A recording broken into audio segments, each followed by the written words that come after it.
At the University of Maryland College Park, academic and non-academic misconduct is adjudicated by the Office of Student Conduct, which is located in the Clarence Mitchell Building. For undergraduate and graduate students that have been referred for potential misconduct, hearings are an opportunity for all parties to share their perspectives about what happened. There are 3 kinds of hearings: an honor review for academic misconduct, a central board hearing for non-academic misconduct, and a resident board hearing for non-academic misconduct in and around the residence halls on campus. The hearing in this video is of an honor review. Throughout this video, we will give a brief overview of what hearings are like, as well as what you can expect. Let's begin with who's involved. Aside from the student that has been charged with potential misconduct, which we call the respondent, there are numerous individuals who are present for a hearing. First and foremost, respondents are always encouraged to reach out to the on-campus Student Legal Aid Office for support and advisement throughout the conduct process. Legal aid is included in students' tuition.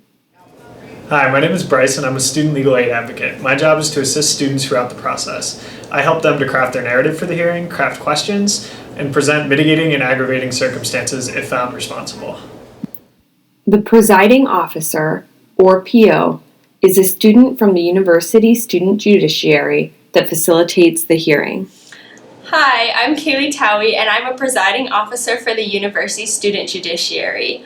I'm not a voting member on the board, but I help guide deliberations and help the board make decisions. I also make sure the board follows procedures that are outlined in the codes. Sitting around the PO are the board members. The board members are from the University Student Judiciary, or USJ, and have been trained on the policies of the university and the adjudication process. In Honor Council, there are also faculty members from around campus that serve on these boards. In Resident Board and Central Board, there are sometimes staff members that serve alongside students. Hi, my name is Mel, and I am a USJ member of the Central Board. I joined USJ to uphold character, ethics, and integrity on our campus and in our community. The individuals or group that submitted the referral are what we call the complaining party. The complaining party, which can be the university, a faculty member, the police, another student, or even a community member, is represented by a community advocate. Hi, my name is Kraz Grenitz and I'm a community advocate, or CA. In this role, I'm a trained member of the University Student Judiciary that helps complaining parties craft their narratives. I also ask questions of the respondents, give a narrative, and share mitigating and aggravating factors, as well as sanction recommendations if the respondent is found responsible. Let's review the different parts of a hearing.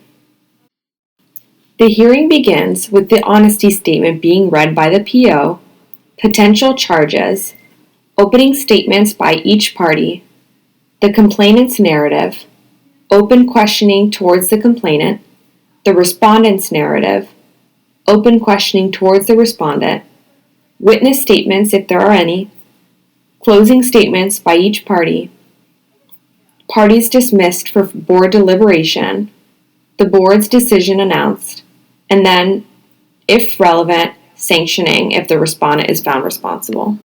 I will now pass around the honesty statement, and if everybody can sign it while I read it aloud. Once the PO begins proceedings, all participants introduce themselves and the parties sign the honesty statement that sets the tone for the proceeding. Next, the PO reads out the potential charges and provides the respondent to state if they think they are responsible or not for each. Jia Zhang, you have been charged with violating the Code of Academic Integrity, specifically Part 1, Section C, facilitating academic dishonesty, knowingly helping or attempting to help another to violate any provision of the code. What questions do you have about the charges as they are defined in the code? No. Do you respond responsible or not responsible? Not responsible. Then the PO asks any witnesses or character witnesses to leave the room until they are needed. Each party then shares their opening statements to give an overview of the information they will present throughout the hearing. Thank you all for being here.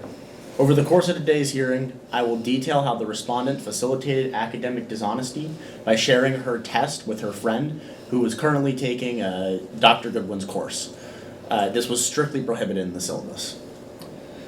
Thank you all very much for being here today. Zha's testimony will make clear their intentions were solely to support a friend and show the board that they are not responsible for the violations for facilitation. Thank you. After this, each party gives their detailed account of the incident and shares all relevant details regarding the case. Then, the PO will allow questions, first from the community advocate, then the respondent, then from the board members. So the respondent's friend Steve got a perfect score on the exam and finished it in under 15 minutes, which is way faster than all of my other students. I flagged this for follow-up and made a note to speak with them after the test. After calling Steve into my office, they told me that Zha shared their previous exam as a study aid.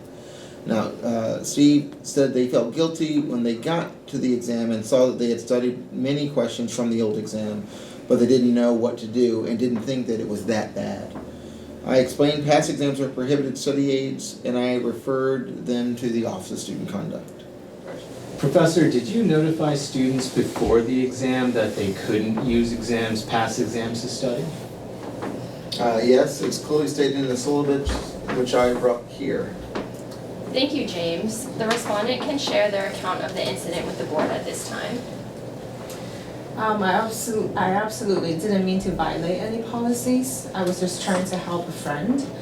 My friend was going through a tough time at that time, so I showed her my old test and to serve as a study guide, but not to cheat.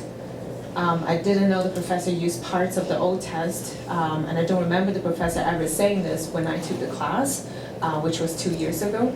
So I was just trying to be a good friend, basically. So what was your conversation with your friend when you showed it to her? I said, here's a copy of my old test. I hope it will be helpful for you to use as practice problems for your exam. Now, Zha, when you said that you showed your friend your old test, in what way did you do this exactly? I took a photo of it and I emailed her a copy. So basically I just told her I thought it could help her to study. Did you ask the professor before you shared copies of the exam? No, I'm not enrolled in the class anymore, so I didn't think it was a big deal. So I was just trying to help a friend.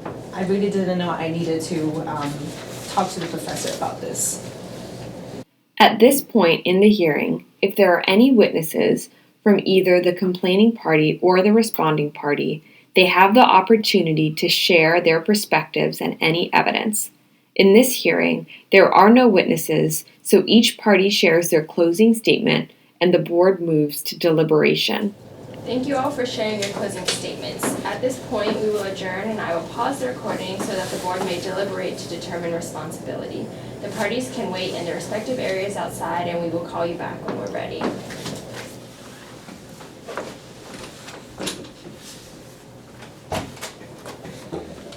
Okay, everyone, let's go through the findings of fact and a general timeline of the incident. The board will go through all of the facts of the case and compare it to the code. For honor reviews like this one, the standard of evidence is clear and convincing, which means it is highly and substantially more probable than not that the violation occurred. For Central Board and Resident Board hearings, the standard of evidence is a preponderance of the evidence, which means if it is more likely than not that something happened, a student will be found responsible. When they come to a decision, the PO invites the parties back into the room to share the decision. Thank you all for reconvening. The time is now 6 p.m. and the board has rendered a decision regarding responsibility. On the charge of facilitation, the board has found Jia Zhang to be responsible. For students found not responsible, this is the end of the hearing. The case with the Office of Student Conduct will be considered void and the student will not have any disciplinary record. For students found responsible, the hearing then moves into the portion where each party can share mitigating and aggravating circumstances that the board should consider when deciding on a sanction.